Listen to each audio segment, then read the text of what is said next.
Hello, folks. My name is Detroit Miracle, and I am here to talk about the Brittney Griner situation. Okay, I heard that she was convicted and given 9 years in a Russian prison.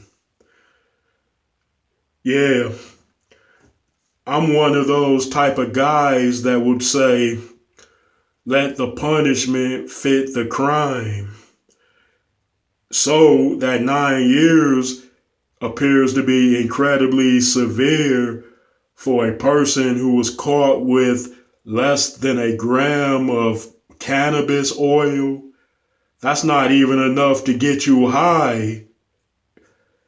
I'm not going to draw my own conclusions as to why it happened, but everything with regard to her arrest initially tied into the Ukrainian invasion, where they would want to use her and hold her as a political prisoner because she is technically a famous person in the world. She might not be in the top 20 of famous people, but she's certainly famous. She's won basketball championships with teams. She's won Olympic gold medals. So that would certainly put her up in the fame game.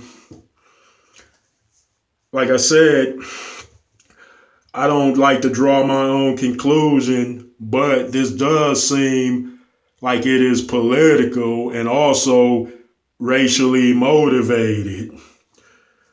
I'm going to go as far as to say that the Russians probably let her into the country regularly with cannabis oil because that isn't just something you would decide to do out of nowhere. Just put that in your suitcase and fly to a foreign country. Yeah.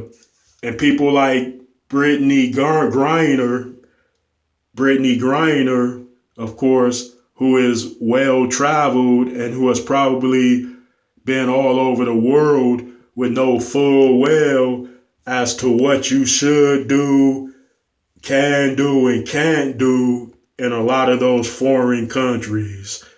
She would be made well aware of that first and foremost, and she would be aware of the penalties regarding doing certain things that you would be punished for. So I don't believe that she just up and decided to bring that in on the spur of the moment. Hey, it's just my theory, but it seems like it was a regular occurrence and they were cutting her a break because in all actuality, she was playing for a Russian team. So she was representing Russia that way. I know she would fly back to America and play for an American team and then fly to Russia, but she still was a representative of Russia as far as the team spirit goes. Yeah.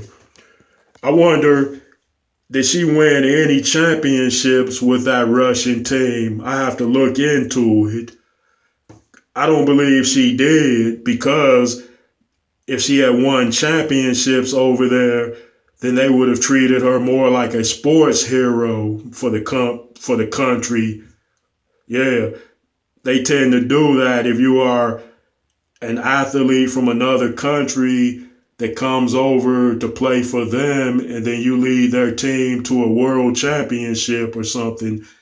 They tend to cherish you, exalt you, and acknowledge you that way. But nevertheless, regardless of the fact of whether she had won a championship for that Russian team, they still paid her well.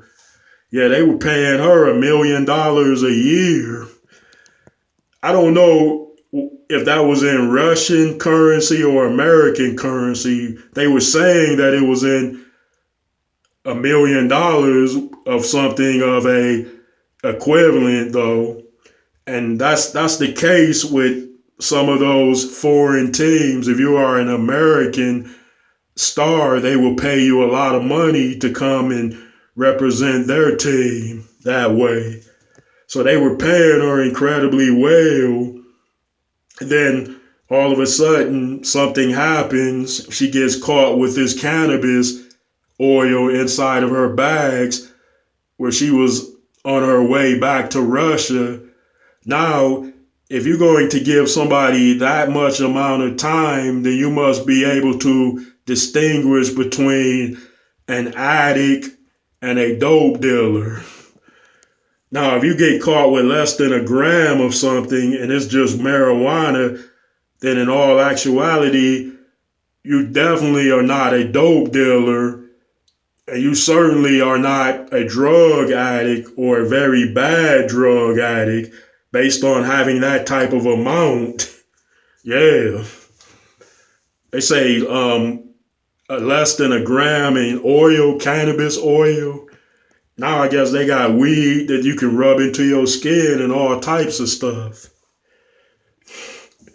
And just say besides that, you know, people choose to do what they do. They choose to do what they want to do. And if it's not hurting anyone else, then they have that right to do so.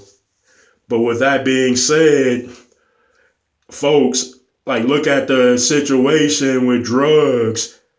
It could get you into a lot of trouble.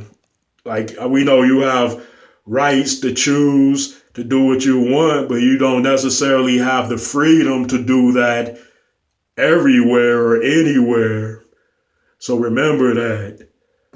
And another thing, when I usually address certain matters like this, on occasions, I like to come up with a solution. Now, you know that woman's country of America cannot let her do 9 years in prison. They cannot do that. They have to get her back because that's like kidnapping and in slavery, because that crime does not justify a 9-year sentence. No way, no how. And I don't believe she had any prior convictions over in Russia either. So this would make her a first-time offender. So you're going to give a first-time offender that's caught with less than a gram of marijuana 9 years in prison. And their prisons, I heard, are like 20 times worse than the prisons over here in America. Yeah, they don't have plumbing system. An efficient kitchen is like if you want to go to the bathroom, they just pass you a bucket in a corner or something. So they can't let her do that. And then it will be a sign of weakness too, if they let her do 9 years, because I would say that countries can just kidnap American citizens and enslave them, and especially and even celebrity types. Now, Brittney Griner isn't just some Joe Blow or Jane Doe characters, but rather she's a famous celebrity, or she has enough fame.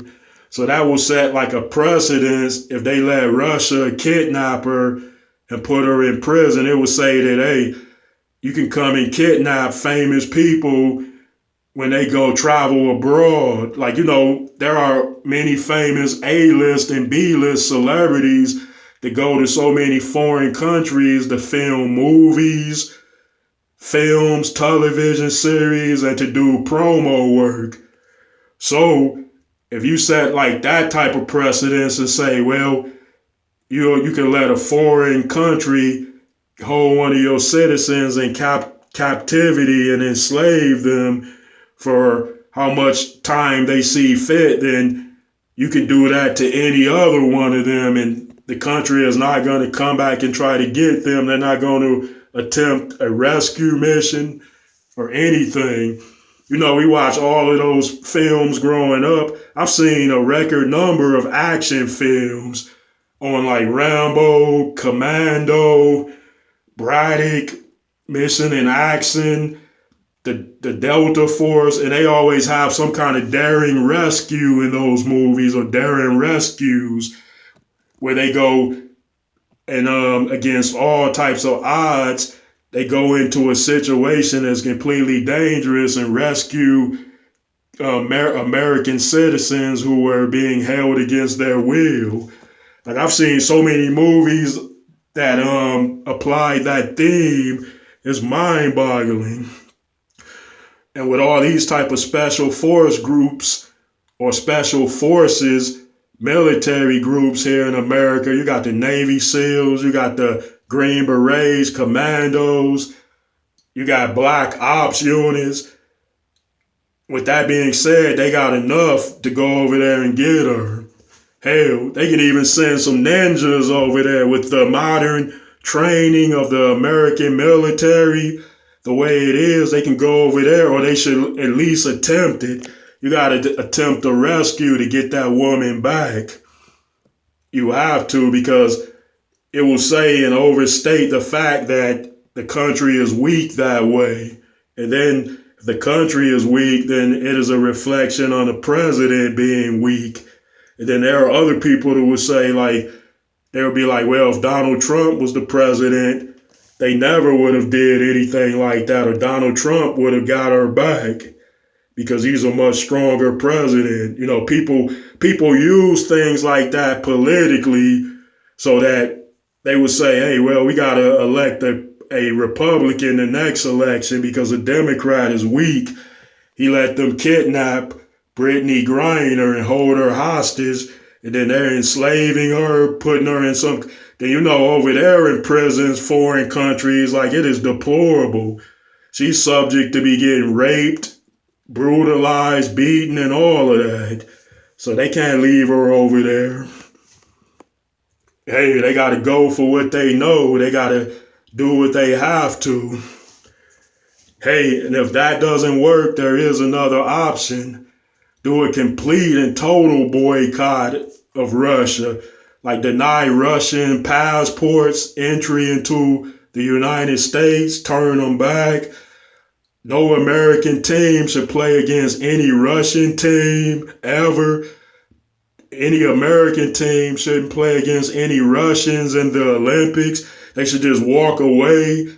Like it should be a complete boycott where they are not acknowledged at all and whatsoever in any way. And then with that being said, if it's Russian citizens over here, like they must be held captive. Hey, I don't necessarily agree with treating people unfairly and treating people bad that do not deserve it. But in some cases, there has to be a message sent, or send all the Russian American citizens back to Russia, put them on planes, like show that kind of sign. They got to show toughness, ruthlessness, and authority in cases like this. Yeah. Well, that was my take on it. What is yours? So I'd appreciate it if you would send me those likes, comments, and up those subscriptions to my channel. Thank you.